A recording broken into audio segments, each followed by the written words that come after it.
Hello दोस्तों, स्वागत है आपका अपना YouTube channel MTH GK quiz. और आज के इस वीडियो में हम लोग देखेंगे रीजनिंग के पार्ट 20। अगर आप लोग इससे पहले के पार्ट नहीं देखे हैं तो आप लोग उस वीडियो को जरूर देखिएगा, क्योंकि मैं यहाँ पर बिल्कुल बेसिक से और शॉर्ट ट्रिक से आप लोगों को बताता हूँ। क्योंकि मैं डेली आपको टॉप 20 क्वेश्चन लाता हूँ जो कि आगामी एग्जाम के लिए बहुत ही उपयोगी होने वाला, और ये क्वेश्चन बहुत बार एग्जाम में रिपीट हो चुका है। तो मैं वीडियो को स्टार्ट करता हूं और आप लोग वीडियो को शुरू से लेकर लास्ट तक जरूर देखिएगा। पहला क्वेश्चन है, उत्तर चित्रों में से दिए गए समस्या चित्र की पानी में सही छवि का चयन करना। ये आपको प्रतिबिंब दिया हुआ है, इसका आपको जल प्रतिबिंब बताना है। तो जल प्रतिबिंब मैंने क्या बताया है कि जल प्रतिबिंब का क्या कॉन्सेप्ट होता है मैं आपको बता देता हूँ। ठीक है, जल प्रतिबिंब में क्या होता है कि ऊपर वाली वस्तु अगर मतलब कि अगर ये एरो है, ठीक है, अगर एरो का निशान ऊपर की ओर है तो इसका जल प्रतिबिंब नीचे हो जाएगा। यानी ऊपर की वस्तु नीचे आ जाता है और नीचे की वस्तु ऊपर आ जाता है। लेकिन एक चीज याद रखिएगा, जो राइट में रहेगा वो राइट में ही रहेगा, जो लेफ्ट में है वो लेफ्ट में ही रहेगा। बस इसमें क्या, ऊपर का चीज नीचे और नीचे का चीज ऊपर आ जाता है। तो उम्मीद करते हैं आप लोग कॉन्सेप्ट समझिए होंगे। तो इसका आपको जल प्रतिबिंब बताना, ठीक है। तो पहले तो ये देखिए एरो का निशान है, तो एरो का निशान इसी तरफ सभी का सभी रहना चाहिए। तो एरो का निशान तो सब में सेम ही है, ठीक है। अब आपको देखना है ये सर्किल, छोटा सा सर्किल है। अगर ऊपर सर्किल है तो नीचे सब में सर्किल है, इसका मतलब अभी तक सब सही है। उसके बाद ये हमारा है, ये स्क्वायर जो है ये हमारे बाएं साइड स्क्वायर है, तो बाएं साइड ही रहना चाहिए। तो सभी में बाएं साइड है, ठीक है। अब ये जो हमारा बना हुआ है ये एक छोटा सा स्क्वायर है, ये वाला पार्ट पूरा हमारा फिलअप है। तो अब जो इसका बनेगा ये ऊपर की ओर जाएगा, यानी ये ऐसे बना हुआ है तो ये ऊपर की ओर है। तो अब ये नीचे की ओर रंगा हो जाएगा, ठीक है, नीचे की ओर हो जाएगा, ऊपर खाली हो जाएगा। तो देखिए नीचे के कलर किया हुआ एक हमारा ये वाला सही है, ये गलत है, ये सही है, ये गलत है। अब आपको क्या देखना है, इसमें देखिए एरो का निशान ये गलत है, ये एरो नहीं है, तो ये वाला बॉक्स हमारा सही है, यानी ऑप्शन नंबर यानी बॉक्स नंबर डी। तो ऑप्शन नंबर डी इसका राइट आंसर है। उम्मीद करते हैं समझ गए होंगे। तो बढ़ते हैं अगले प्रश्न की ओर। क्वेश्चन नंबर 2 बोलता है, कौन सा चित्र है, इसमें भी आपको क्या बताना, जल प्रतिबिंब ही बताना है। तो जल प्रतिबिंब आपको बताना है इसमें। तो जो ऊपर होगा वो नीचे आ जाएगा और जो नीचे होगा वो ऊपर हो जाएगा, जो दाएं साइड होगा वो दाएं रहेगा, जो बाएं साइड है वो बाएं साइड रहेगा। तो ये जो हमारा ट्रायंगल है ये नीचे की ओर है, तो ये ट्रायंगल ऊपर की ओर हो जाएगा। तो देखिए किस किस में दिया हुआ है, तो सभी में ट्रायंगल ऊपर ही दिया हुआ, और ये ट्रायंगल ऊपर की ओर ऐसे है, इसका ट्रायंगल नीचे हो जाएगा। तो नीचे हमारा सब में इसमें दिया हुआ, इसमें दिया हुआ, इसमें नहीं है, तो ये दोनों गलत हो जाएगा। अब आपको देखना है कि ये जो डॉट दिया हुआ है ये डॉट दाएं साइड है, तो दाएं साइड ही रहेगा। तो ये देखिए ये बाएं साइड आ गया, तो ये नहीं होगा। तो ये बॉक्स नंबर सी इसका राइट आंसर हो जाएगा, बॉक्स नंबर सी। तो ऑप्शन नंबर सी हो जाएगा। नेक्स्ट क्वेश्चन नंबर 3, इसका भी आपको जल प्रतिबिंब बताना। तो मैं उम्मीद करता हूँ आप कॉन्सेप्ट समझ गए होंगे। तो आप वीडियो को पहले पॉज करिए और अपना आंसर हमें कमेंट में जरूर भेजिएगा। अगर आप लोग मेरे चैनल पर नए हैं तो चैनल को जरूर सब्सक्राइब करिएगा, साथ में वीडियो को लाइक भी कर दीजिएगा। अब इसमें देखिए आपको जल प्रतिबिंब क्या करना है, ये हमारा इस तरह से दिया हुआ, ठीक है। ये हम पहले ये ले लेते हैं, तो ये वाला भाग जो है ये नीचे आ जाएगा, ठीक है। तो नीचे आने का मतलब है कि ये वाला पार्ट नीचे आ जाएगा, ये जो हमारा इसे ऐसे दिया हुआ ये वाला पार्ट नीचे आना चाहिए। तो इसमें सही है, इसमें सही है, ये दोनों गलत हो जाएगा। अब ये वाला पार्ट ऊपर चला गया, तो ये दोनों में सही है। अब ये जो पार्ट ये ऊपर है तो ये नीचे आना चाहिए, ये सही है, नीचे आ गया, इसमें भी सही है, नीचे आ गया। और ये वाला पार्ट ऊपर जाना चाहिए, थोड़ा सा का अंतर है, इसमें ध्यान दीजिएगा बढ़िया से, नहीं तो आप गलत हो कर देंगे। ये वाला पार्ट नीचे है, यानी यहाँ पर तो खाली हो जाएगा, तो दोनों में खाली है। तो ये हमारा बॉक्स नंबर ए हमारा सही हो जाएगा। बॉक्स नंबर ए यानी ऑप्शन नंबर बी इसका राइट आंसर है। नेक्स्ट क्वेश्चन नंबर 4, उपरोक्त आकृति को बनाने के लिए न्यूनतम कितनी सीधी रेखाओं की आवश्यकता होगी। तो इसमें आपको टोटल रेखाओं की संख्या बताना है। तो रेखा मैं आपको बता चुका हूँ कि रेखा 3 तरह का होता है। एक हमारा ये हॉरिजॉन्टल होता है, ये हमारा वर्टिकल होता है और ये हमारा तिरछी लाइन होता है। इसी 3 रेखाओं की सहायता से हम कोई भी डायग्राम बना सकते हैं। तो पहले हम चेक करेंगे ये वाले हॉरिजॉन्टल। तो हॉरिजॉन्टल मेरा 1 2 3, टोटल मेरा कितना हो गया 3। अब हम ये चेक करेंगे ये वाले 1 2 2 हो गया। अब हम चेक करेंगे ये तिरछी लाइन वाले 1 2 3 4, टोटल कितने हैं 4, 4 2 6, 6 या 3 9। ऑप्शन नंबर डी इसका राइट आंसर है। उम्मीद करते हैं समझ गए होंगे। तो बढ़ते अगले प्रश्न की ओर। क्वेश्चन नंबर 5, नीचे दी गई आकृति बनाने के लिए कितनी पंक्तियों का उपयोग किया जाता है। इसमें आपको बताना है कि टोटल कितनी लाइन है। तो अभी मैंने कॉन्सेप्ट बताया, तो वीडियो को पहले पॉज करिए, खुद से बनाने की कोशिश करिए और अपना आंसर कमेंट बॉक्स में जरूर भेजिएगा। तो मैंने क्या बताया है कि पहले ये लाइन चेक करेंगे, उसके बाद ये वाला लाइन चेक करते हैं और उसके बाद ये तिरछी लाइन चेक करते हैं। तो पहले मैं ये चेक करता हूँ ये वाले हॉरिजॉन्टल। तो देखिएगा 1 के बाद ये 2 के बाद ये 3 1 4, 4 1 5, 5 1 6 और कहीं पर है नहीं है। तो ये हमारा 6 लाइन हो गया। उम्मीद करते हैं यहाँ तक समझ गए होंगे। तो ये आपको 6 लाइन हो गया। ठीक है, कितने हो गए ये हमारे 6 हो जाएंगे। अब हम चेक करेंगे ये वाले 1 के बाद ये 2 3 4 5 6, 6 1 7 8 9 10 11, कितने लाइन हो गए हमारे 11 हो गए। ये हमारे 11 हो गए। ठीक है, वर्टिकल लाइन कितने हो गए 11 हो गए। ये हमारे 11 हो गए। अब हम चेक करेंगे ये तिरछी लाइन वाले। तो तिरछी लाइन चेक करिए, देखिए यहाँ शुरू कर दे 1 2 3 4 इसमें हो गया, 5 6 7 8 हो गया, 8 इसमें हो गया, 8 के बाद ये 9 9 1 10 हो गया। 10 के बाद ये 11 1 12 12 1 13, कितने हो गए 13 हो गए। और कोई भी तिरछा लाइन इसमें देखिए ध्यान से, तो ये 13 हो गए। सबको जोड़ दीजिए 6 1 7 7 3 10 1 2 3, टोटल कितना हो गया 30। इसमें एक और कहीं मिसिंग हो रहा होगा, हाँ देखिए एक यहाँ पर है 31। ऑप्शन नंबर बी इसका राइट आंसर है। उम्मीद करते हैं समझ गए होंगे। तो मैं बढ़ता हूँ अगले प्रश्न की ओर।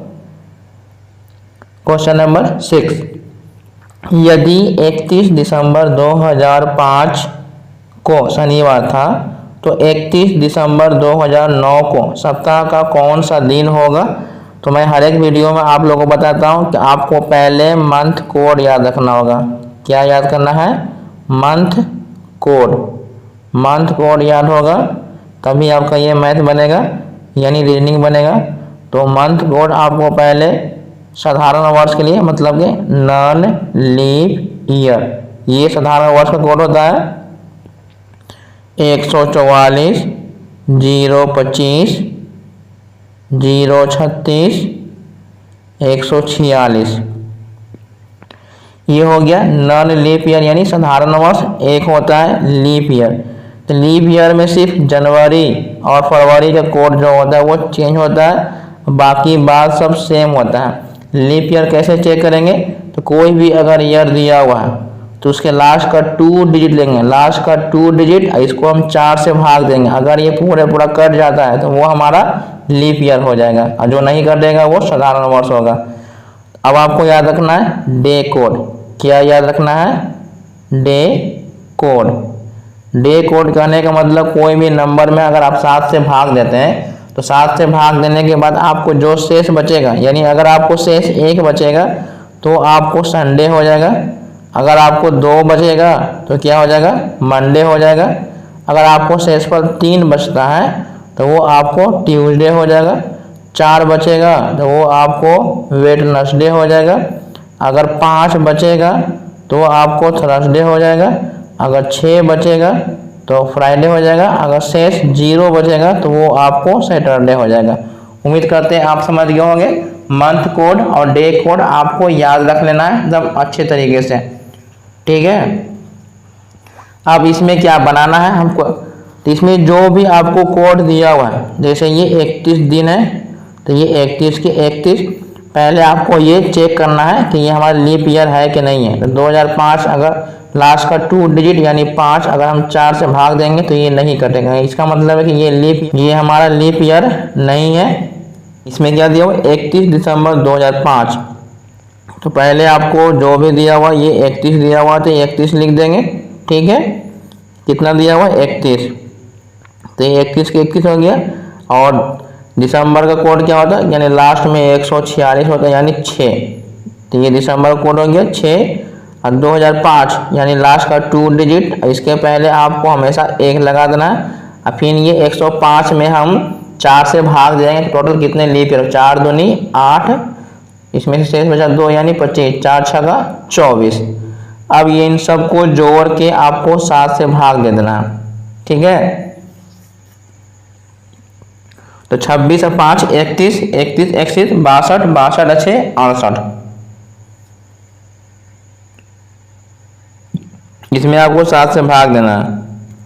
7 से भाग देंगे तो 7 दूनी 14, 7 दूनी 14 हो गया, निकलेगा यहाँ से 2, 7 चौके 28, यानी शेषफल तो एक भी बचा नहीं, तो शेषफल आ गया 0। 0 का मतलब होता है शनिवार, और शनिवार दिया हुआ इसका मतलब है कि सही है, इसमें एक भी दिन एक्स्ट्रा नहीं जोड़ना है। तो उसी प्रकार से आपको 31 दिसंबर है तो ये 31 दिसंबर माह कोड हो जाएगा आपको 6, अब प्लस 109 हो जाएगा, अब प्लस आपको इसमें लीप ईयर चेक करना है। तो 4 दूनी 8, 4 सते 28। अब आपको इसमें जोड़ देना है, सबको भाग दे देना है। 7 और 9 16, 7 और 9 16, 16 6, 16 4 20, 2 22, 22 1 23, हासिल बचा 2, 2 2 4, 4 3 7, ये बचा 1, 173। कितना हो गया 173 हो गया। अब आपको 7 से भाग देंगे तो 7 दूनी 14, निकला यहाँ से 3, 7 6 का 42, शेषफल बचा आपको 1, और 1 होता है संडे। ऑप्शन नंबर सी इसका राइट आंसर है। नेक्स्ट क्वेश्चन नंबर 7, 30 सितंबर 2018 को रविवार है, नीचे दिए गए किस वर्ष के 30 सितंबर को भी रविवार होगा। यानी कहने का मतलब कैलेंडर फिर से सेम होना चाहिए। तो सेम कैलेंडर होने के लिए कुछ कॉन्सेप्ट है। एक होता है नॉन लीप ईयर, जो कि होता है साधारण वर्ष।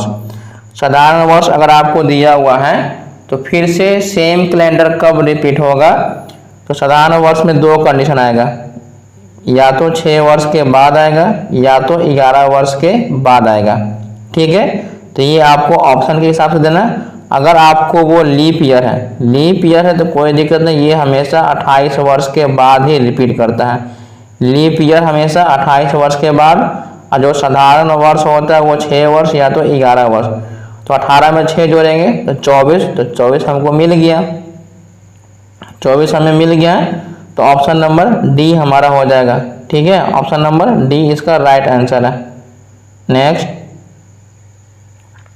घड़ी में समय 10:25 होने पर घड़ी की सुइयों के बीच बनने वाला बृहद कोण निकालना है। तो बृहद कोण निकालने के लिए, थीटा निकालने के लिए मैंने बताया है कि आपको थीटा बराबर याद रखना है 30h माइनस 11/2m। ये आपको एंगल निकालने के लिए फॉर्मूला होता है। तो ये 30 का 30 हो गया, इसमें 10 से गुणा करेंगे, 11 गुणे 25 डिवाइड बाई 2। तो इसको गुणा करिएगा तो आपको 300 हो जाएगा। कितना हो जाएगा 300, माइनस करेंगे 25 में 11 से गुणा करेंगे तो कितना हो जाएगा 275 हो जाएगा। कितना हो जाएगा 275/2। अब इसको भाग देना है, ये तो 300 का 300 ही रहेगा, माइनस 2 से भाग देंगे 137.5। यानी 137.5 आ जाएगा। तो ये 300 था, 300.0 कर देंगे, 137.5 घटाएंगे तो ये 5 आएगा। फिर 9 में से 7 जाएगा तो 2 बचेगा, 9 में से 3 जाएगा तो 6 बचेगा, यानी 162.5, 162.5 आएगा। तो आपको अगर देखा जाए तो ये अगर 360 है, अगर हम बृहद बोला है तो यानी बड़ा एंगल निकालना है, तो बड़ा हमेशा 360 में से निकलता है। तो ये 5 हो गया, 9 में से 2 हो गया, 7 हो गया, ये बच्चा 5 यानी 15 में से 6 गया, 9, 2 में से यानी 197। अगर छोटा बोलता तो ये हमारा आंसर हो जाए, लेकिन आपसे बृहद यानी बड़ा कोण पूछा है, तो बड़ा कोण हमेशा 360 में से माइनस करते हैं, यानी 197.5। ऑप्शन नंबर ए इसका राइट आंसर है। नेक्स्ट, 10:45 पर घड़ी की घंटे वाली सुई और मिनट वाली सुई के बीच बने दो कोनों में से छोटे कोण की माप करना है। सेम उसी प्रकार से आपको थीटा बराबर क्या फॉर्मूला बताएं कि 30h - 11/2m ये आपका फॉर्मूला है। तो 30 में अगर आप 10 से गुना करेंगे तो अभी 300 हो जाएगा। कितना हो जाएगा? 300 माइनस 11 में 45 से गुना करिएगा तो ये 495 हो जाएगा। 495/2 इसको भाग दीजिएगा तो ये तो 300 का 300 ही रहेगा। इसको आधा हो जाएगा, माने 2 दूनी 4, 2 चौके 8, 2 सत्ते 14 और 2 पंचे, यानी यहाँ देखिएगा छोटा कौन बोला तो जो घट के आएगा वही मेरा आंसर आ जाएगा। 300 में से 247 घटा देंगे, यानी 300 में से अगर 250 घटा दें तो 50, 50 में से फिर 3 यानी 53, 53 का मतलब 52.5। ऑप्शन नंबर सी इसका राइट आंसर आ जाएगा। उम्मीद करते हैं आप लोग समझ गए होंगे। तो मैं बढ़ता हूँ अगले प्रश्न की ओर। क्वेश्चन नंबर 10, ये आपको एक प्रश्न दिया हुआ है, ए, बी, सी और डी के बीच सबसे कम उम्र का कौन है, ये आपको कथन दिया हुआ। कथन के हिसाब से आपको बताना है कि इसमें से पूरा होगा कि नहीं होगा। तो क्वेश्चन क्या लिखा हुआ कि ए डी और बी से बड़ा है। ए जो है वो डी और बी से बड़ा है, सी ए से बड़ा है, सी ए से बड़ा है। तो पूछ रहा है कि सबसे कम उम्र का कौन है। तो इसमें तो हमको पता चल नहीं रहा, ये दोनों में, यही दोनों में डाउट है कि कौन सबसे छोटा होगा। तो दोनों कथन पर्याप्त नहीं है, तो ऑप्शन नंबर ए इसका राइट आंसर है, option number A. Next, question number 11, आपको एक प्रश्न और 2 कथन दिए गए हैं। निर्णय कीजिए कि कौन से कथन प्रश्न का उत्तर देने के लिए आवश्यक पर्याप्त है। तो आपको ये प्रश्न है और ये कथन है। अगर आपका आंसर कथन से मिल जाता है तो दोनों सही हो जाएगा, नहीं मिलेगा तो नहीं होगा। ठीक है, तो इसमें पहला है कि बैग ए, बी, सी और डी में से कौन सा सबसे हल्का है। 4 बैग है, आपको बताना कौन सबसे हल्का है। तो बी है जो कि ए से अधिक भारी है, तो ये ऊपर हो जाएगा। ए, सी और डी से, ए जो है सी और डी से, ए जो है सी और डी से हल्का है, यानी सी और डी से ए हल्का है, तो ये हो जाएगा। ठीक है, तो अब आपको बताना है इसमें क्या है। बी है ए से अधिक भारी है, तो जो भारी होगा वो ऊपर चल जाएगा। ए जो है सी और डी से हल्का है, यानी ए यहाँ रहेगा। तो क्वेश्चन पूछा है कि कौन सा सबसे हल्का बैग है, कौन सा सबसे हल्का बैग है। तो बी हो गया, ए हो गया, अब सी और डी कहीं भी रह जाएगा, कोई दिक्कत नहीं, लेकिन ए कन्फर्म है कि सबसे हल्का है। इसका मतलब कि दोनों कथन आवश्यक है, ऑप्शन नंबर ए इसका राइट आंसर है। नेक्स्ट, आपको कथन दिया हुआ है और आपको पूर्व धारणा दिया हुआ है। तो कथन और पूर्व धारणा जो होता है वो एक दूसरे से रिलेटेड होता है, हम लोग को बाहर की बात नहीं सोचना है। तो क्वेश्चन क्या लिखा हुआ, युक्ति सभी लड़कियों को उपन्यास पढ़ना पसंद होता है। सभी लड़कियों को उपन्यास पढ़ना पसंद होता है, ये आपको कथन दिया हुआ है। तो पूर्व धारणा केवल उपन्यास ही पाठनीय होता है, और जिसमें केवल लग जाए वो गलत हो जाता है। किसी भी लड़की को कुछ और पढ़ना पसंद नहीं होता है। इसमें ऐसा कोई भी कथन नहीं बोला है कि लड़की को किसी और चीज़ पढ़ने की पसंद नहीं है, तो ये भी हमारा गलत है। तो दोनों हमारा अवधारणा क्या है, गलत है। तो ऑप्शन नंबर सी इसका राइट आंसर है। नेक्स्ट, जब भी आपको कथन और पूर्व धारणा दिया हो, इसका मतलब है कि आपको कथन के हिसाब से आंसर लेना है। एक विज्ञापन दावा करता है, हम भारत में सबसे अच्छी बाइक का निर्माण करते हैं जिसमें तीव्र गति के साथ अद्वितीय सुरक्षा सुविधाएं हैं। ये आपको कथन दिया हुआ है। तो पहला पूर्व धारणा बोला है कि भारत में ऐसी सुरक्षा सुविधाओं वाली कोई अन्य बाइक नहीं है। बात तो एकदम बिल्कुल सही है, तभी तो ये सबसे अच्छी बाइक का निर्माण करते हैं। लोग इस कीमत की बाइक खरीद सकते हैं, लोग इसको खरीदेंगे कि नहीं खरीदेंगे ये बात नहीं बोला है। तो ऑप्शन नंबर मतलब कि केवल एक सही है। तो ऑप्शन नंबर बी इसका राइट आंसर है। ठीक है, तो अब बढ़ता हूं मैं अगले प्रश्न की ओर। ठीक है, क्वेश्चन नंबर 14 कथन दिया है, कश्मीर पृथ्वी का स्वर्ग है। कश्मीर क्या है, पृथ्वी का स्वर्ग है, ये आपको कथन है। निष्कर्ष, कश्मीर सबसे सुंदर स्थान है, तभी तो बोला कि स्वर्ग है। कश्मीरी लोग सबसे अच्छे लोग हैं, ये नहीं बोला है कश्मीरी लोग अच्छा है कि खराब है। तो केवल एक निष्कर्ष हमारा सही है, ऑप्शन नंबर ए इसका राइट आंसर है। नेक्स्ट, क्वेश्चन नंबर 15 कथन दिया हुआ कि सभी रेजर ब्लेड है, सभी ब्लेड धातु हैं। इसको आपको वेन डायग्राम के माध्यम से समझना है। तो 3 कॉन्सेप्ट है जो आपको समझना बहुत जरूरी है, मैं हर एक वीडियो में आप लोगों को बताता हूँ। तो सभी का क्या होता है कि इसमें 2 सर्किल होंगे, एक छोटा सा सर्किल बड़े सर्किल के अंदर हो गया, इसका मतलब ये सभी हो गया। अगर आपसे पूछा जाए कुछ कुछ, क्या कुछ कुछ के लिए पूछा जाए, तो इसमें 2 सर्किल होंगे और दोनों सर्किल एक दूसरे को थोड़ा थोड़ा काट देंगे। एक होता है कॉन्सेप्ट कोई नहीं, क्या कोई नहीं। तो कोई नहीं क्या होता है कि चाहे सर्किल जितना भी क्यों ना, 4 सर्किल 5 सर्किल, सभी के सभी सर्किल अलग अलग रहेंगे। ठीक है, तो ये हमारा कॉन्सेप्ट था, उम्मीद करते हैं समझ गए। तो बोला कि सभी रेजर, ये सभी रेजर है जो कि ब्लेड है, तो ब्लेड हमारा बड़ा हो जाएगा। सभी ब्लेड धातु है, तो ये धातु हो गया। अब एक चीज़ याद रखिएगा कि ये नीचे से जो भी आएगा, ऊपर से अगर जो भी नीचे आएगा ये सभी के लिए होता है, और नीचे से ऊपर जाएंगे तो ये कुछ कुछ के लिए होता है। तो पहला बोला कि सभी धातुएं रेजर है, तो सभी धातुएं रेजर है, ये गलत हो जाएगा। कुछ धातुएं ब्लेड है, कुछ धातुएं ब्लेड है, ये हमारा सही है। मैंने क्या बताया, जब ऊपर से नीचे आएंगे तो ये सभी के लिए होता है, और जब नीचे से ऊपर जाएंगे तो ये कुछ कुछ का कंडीशन होता है। तो केवल निष्कर्ष 2 सही है, ऑप्शन नंबर सी इसका राइट आंसर है। क्वेश्चन नंबर 16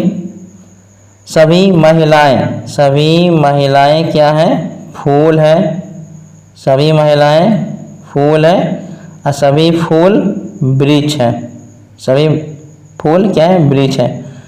अगर हम नीचे से ऊपर की ओर जाएंगे तो ये कुछ कुछ के लिए हो जाएगा। ठीक है, अगर हम ऊपर से नीचे आ रहे हैं तो ये किसके लिए होता है, सभी के लिए होता है।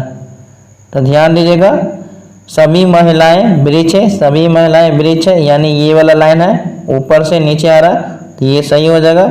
सभी वृक्ष है, सभी वृक्ष महिलाएं, तो ये नहीं होगा। तो केवल एक निष्कर्ष हमारा सही है, ऑप्शन नंबर डी। उम्मीद करते हैं समझ गए होंगे। वेन डायग्राम बनाने के बाद ऊपर से अगर हम नीचे की ओर आते हैं तो ये सभी, नीचे से ऊपर की ओर जा रहे हैं तो ये हमारा कुछ कुछ। नेक्स्ट, क्वेश्चन नंबर 17 निम्न शब्दों के लिए सबसे उपयुक्त वेन आकृति का चयन करना है। इसमें आपको आकृति का चयन करना है, महिलाएं, माता, बहनें। तो जितना भी बहन होता है वो माताएं होती हैं कि नहीं होती हैं, जरूर होती हैं। जितना भी बहनें होंगी वो माताएं हो जाएंगी, और जितना माताएं होंगे सब के सब महिला हो जाएंगे। यानी तीनों बॉक्स सब सर्किल के अंदर है, ऑप्शन नंबर ए इसका राइट आंसर है। उम्मीद करते हैं समझ गए होंगे। तो मैं बढ़ता हूँ अगले प्रश्न की ओर। क्वेश्चन नंबर 18, क्वेश्चन नंबर 18 है, निम्नलिखित के लिए उपयुक्त वेन आरेख चुनना है। सब्जी है, शिमला मिर्च है, सेम है। तो सेम हमारा अलग होता है, शिमला मिर्च हमारा अलग होता है, लेकिन सब के सब सब्जी में ही आता है। यानी एक बड़ा सा सर्किल होगा जिसके अंदर 2 सर्किल होना चाहिए। ऑप्शन नंबर ए इसका राइट आंसर है। उम्मीद करते हैं आप यहाँ तक समझ गए होंगे। तो अब मैं बढ़ता हूँ अगले प्रश्न की ओर। क्वेश्चन नंबर 19, एक बिंदु से शुरू होकर गणेश उत्तर में 12 मीटर चला, फिर वह दाईं ओर मुड़ा और 10 मीटर चला।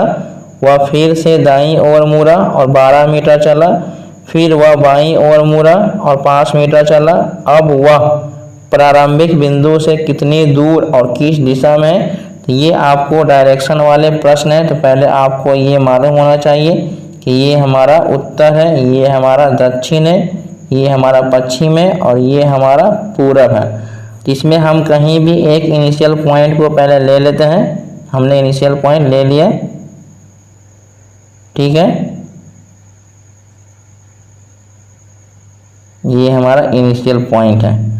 तो एक बिंदु से शुरू होकर गणेश उत्तर में 12 मीटर चला, फिर वह दाईं ओर मुड़ा और 10 मीटर चला। 10 मीटर चला। वह फिर से दाईं ओर मुड़ा और 12 मीटर चला। 12 मीटर चला। फिर वह बाईं ओर मुड़ा और 5 मीटर चला। अब वह प्रारंभिक बिंदु से कितनी दूर है और किस दिशा में? तो पहले वो यहाँ पर था, अभी वो यहाँ पर है। तो ये इधर में है, इसका मतलब कि वो पूरब की ओर है। यहाँ से यहाँ दूरी 10 है और फिर यहाँ से यहाँ दूरी 5 है। 10 और 5 15 मीटर दूर हो गया और ये इधर की ओर है। इसका मतलब है कि पूरब, 15 मीटर पूरब। ऑप्शन नंबर ए इसका राइट आंसर है। उम्मीद करते हैं यहाँ तक समझ गए होंगे। अगर आप लोग मेरे चैनल पर नए हैं तो प्लीज़ चैनल को सब्सक्राइब करिए, और अगर आप लोगों को वीडियो अच्छा लग रहा है तो वीडियो को लाइक करिए और वीडियो को शुरू से लास्ट तक देखिए। तो मैं बढ़ता हूँ अब अगले प्रश्न की ओर। क्वेश्चन नंबर 20 इस वीडियो का ये लास्ट क्वेश्चन है। तो आप लोग से एक रिक्वेस्ट है कि जितना भी अल्फ़ाबेट वाले प्रॉब्लम आते हैं तो आपको ए से लेकर जेड तक सभी अल्फ़ाबेट का नंबर याद होना चाहिए, और जितना भी अल्फ़ाबेट अपोजिट लेटर होता है जैसे ए का जेड, बी का वाई, तो ये आपको याद रखना है, नंबर याद रखना है और अपोजिट अल्फ़ाबेट भी याद रखना है, ताकि आपको सॉल्व करने में काफ़ी आसानी हो। तो इसमें क्या लिखा है, किसी कूट भाषा में KEEN को PVVM के रूप में लिखा जाता है, उसी भाषा में PEAL के लिए कोड क्या होगा? तो ये आपको KEEN दिया हुआ है, उसके बाद PVVM। तो मैंने आपको पहले ही बोल चुका हूँ कि आप लोग अपोजिट वर्ड याद रखेगा। तो K का ये अपोजिट वर्ड P होता है, E का अपोजिट V होता है, इसका भी अपोजिट V होता है, और N का अपोजिट M होता है। यानी यहाँ पर आपको अपोजिट वाला है, तो आपको यहाँ पर क्या है, PEAL है। तो P का तो K हो जाएगा, E का V हो जाएगा, A का Z हो जाएगा, L का O हो जाएगा, KVZO। ऑप्शन नंबर बी इसका राइट आंसर हो जाएगा। तो उम्मीद करते हैं आप लोग पूरे वीडियो को शुरू से लास्ट तक देखे होंगे। तो अगर आप लोग नए हैं तो मैं फिर से रिक्वेस्ट करता हूं कि चैनल को प्लीज़ सब्सक्राइब कर लीजिएगा।